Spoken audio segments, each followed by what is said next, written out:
Happy Saturday. Ladies and gentlemen, this is John Dudley Speaks.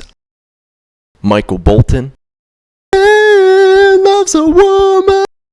This one. Lately, I've been thinking about The Weeknd a lot. Not Abel Tesfaye, although I am still thinking about this performance quite a bit. Let me catch you looking at her again. Let me catch you looking at her again. Stop it. Get some help. But no, I just want to talk about Saturday and Sunday and the general myth of free time. Getting through the regular work week and pushing yourself for your job, you're under the impression that it's time to kick back and relax once you're done on Friday. The question is, are you though? I request elaboration. I got 4 words for you. Laundry, laundry, laundry, laundry. If that wasn't enough, you haven't vacuumed the apartment, reconciled your finances, haven't even done the fucking dishes. We're supposed to have a weekend when we have so much shit to do. Since life catches up to you so unbelievably fast, all you really want to do during the weekend is nothing. Naturally, I thought, what's my version of nothing? How can I fill my Saturday with a whole bunch of nothingness? By being my own Lumbergh. That would be great. It's just another day at the YouTube office where I'm going to be covering the 1999 cult classic, essentially the live-action version of this SpongeBob meme, Mike Judge's Office Space. Everybody get your red staplers out! It makes me wonder. Guys, this movie rips. We're celebrating 25 years of this underrated gem. I wanted to cover it because unlike other high-profile works by Mike Judge, such as King of the Hill or Silicon Valley that got a ton more press, I feel like Office Space is just one of those great comedy movies that fell under the radar because of the time it was released. Considering it only made roughly $12 million when it came out, it wasn't exactly a hit or a bomb, but it wasn't that nearly forgotten territory that a lot of great late 90s, early 2000 comedies are often lumped into. Luckily, reruns at the time on Comedy Central allowed this movie to gain the cult following it's garnered over the last couple decades. It's led to newer generations recognizing how well executed and timely Judge's brand of black comedy is, especially in an age where comics are consistently saying you can't be edgy anymore. Thing is, there's a difference between having an edge with a voice in the right place and just being inflammatory without provocation, and I think Office Space is one of the comedies of this era that could be released today and it would still have the same satirical punch it did when it went unnoticed. Also, Mike Judge's experience in animation bleeds over into his characterizations of the core trio, of Lumbergh, of the Bobs, of Milton, and ends up supplying some of the best jokes of the entire movie. If you haven't seen Office Space, the premise is that there's a 30-something guy named Peter that is clearly in a rut. He feels no purpose in his job, in his relationship, and generally in life, and really the only person around him outside of his office buddies that treats him like a human being is his neighbor Lawrence. Lawrence is also played by Diedrich Bader from Veep, which I never noticed until I rewatched, and that is just awesome. Like, this guy has some serious range. Hold on, is that Lumbergh and Lawrence? What do you think the Veep writers said when they pitched the idea of an Office Space reunion? I like to think it went down like this. Fucking A. Fucking A. Now, like I said, Peter hates his job, and so does Michael Bolton. Not the singer, don't even mention his fucking name, and Samir... Not gonna work here anymore. First of all, the Michael Bolton runner is fantastic, and I still quote it to this day. It's just comedy gold when he tells the Bobs to just call him Mike. Just 10 out of 10 setup and execution all the way around. Second of all, in regards to Samir, usually older movies have a tendency to use other cultures and races to hit home on a punchline at the expense of the race they're portraying, reinforcing negative stereotypes, but I don't fully think that that was the intention here, which is good. I think at times there's a bit of a disconnect with how that would be handled today, but mostly it's the corporate hierarchy that kind of proves out something that still happens nowadays, where people with perceived harder to pronounce names being treated comparatively worse than those with stereotypical American names. So I actually found that bit of subtle commentary to be in step with 2020's business culture, which is surprising to find in 1999. The Office is Milton, Stephen Root from Barry, and I gotta say, he feels like the most cartoon character out of everybody here. Of course, that's on purpose, but oddly enough, he's super relatable. I mean, who wouldn't be pissed if you kept on missing out on the free cake? It's total bullshit.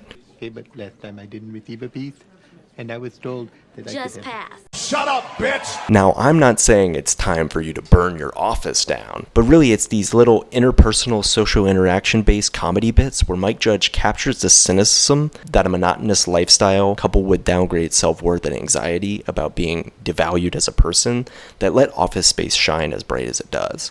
First 15 minutes, a hypnotherapist that was suggested by his girlfriend, Schmoopy, You call me Schmoopy. You're Schmoopy. You're Schmoopy. And guess what? She's the worst in this too. Nothing for you. Not gonna lie, I laughed so hard at the exchange about it being the worst day of Peter's life every single day of his life. What about today? Is today the worst day of your life? Yeah. Wow, that's messed up. It just packages so much subtext in such a short time frame, sounding silly and real simultaneously. Really just a genius bit of comedy. The dry delivery that Ron Livingston has throughout this scene and the entire movie just sells it all that much more. After the hypnotherapist has a heart attack and fucking dies right in front of Peter, which is just hilarious, by the way, because they just only slightly graze over it and Peter is like completely unfazed. He's totally zen now and has this newfound view on how his life should be. And you know what? When he hit snooze and fell back into his bed, I really felt that, honestly. Like, that's how every Saturday should be. This movie's personification of the feeling of release is genuinely so impactful in the way that it's executed. I mean, look at this man. This is the face of a man that said fuck it, and look how happy he is. Makes sense because he's no longer spacing out while he's at his cubicle. And that's just testament to Mike Judge's solid writing and directing. And this that often gets overlooked for his feature films like Idiocracy or Extract. The jokes land because the pacing is so tightly constructed, as if it's a couple episodes in an office setting sitcom. There's even little buzzwords and phrases that you feel like you've known forever by the time the movie ends. Somebody's got a case of the Mondays. Did you see the memo about this? I don't want to give too much away after the hypnotherapist bit, because really what ensues for the plot and the characters is something you should experience yourself. Also, Jennifer Aniston at the height of her reign on Friends shows up in a supporting role here, and I gotta say, I really like how she went against type and played the more grounded straight man kind of role that this movie requires. Could have easily had her do Rachel Green all over again, but I found it pretty smart that the script speaks more to Aniston's talent than her popularity. But we really do need to talk about her flair. She's not expressing herself enough at all. You know what? Yeah, I do. I do want to express myself. Okay? And I don't need 37 pieces of flair to do it. A harmless joke upon rewatch, but also a hint of commentary on sexism. It's just the icing on the cake. Another reason why I think this is such a unique comedy for its time, but also in general, is its killer soundtrack. We're talking Tupac, Ghetto Boys, Ice Cube, Biz Markie.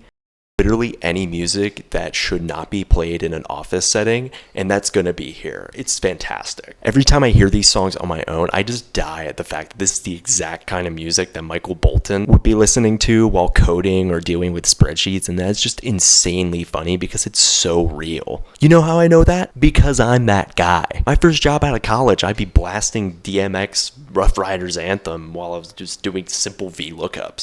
A song that does not match the task. I always felt like if you listen to rap music in an office setting, you kind of feel like you're in your own movie somehow as you go to grab coffee in the break room or slip a bill into the vending machine. And Office Space just consistently grasps that feeling through its soundtrack, making the mundane seem like it's so much more complex than it actually is. And the copier scene is just fucking iconic.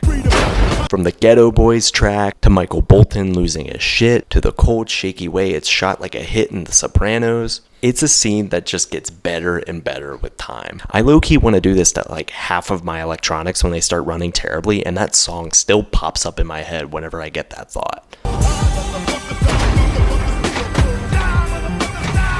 The final act takes some twists and turns that you would expect in a late 90s comedy to ramp up suspense, but it all works so well because Mike Judge is straight to the point about literally every plot point, so much so that he wraps this thing up in a neat little bow by the 1 hour 27 minute mark. You know what that means.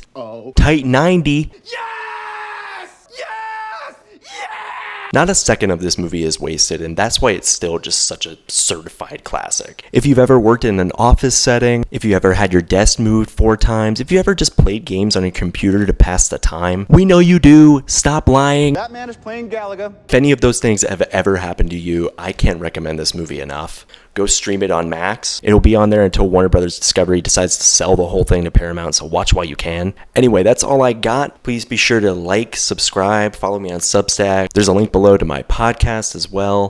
Have those TPS reports on my desk Monday morning with a new cover sheet.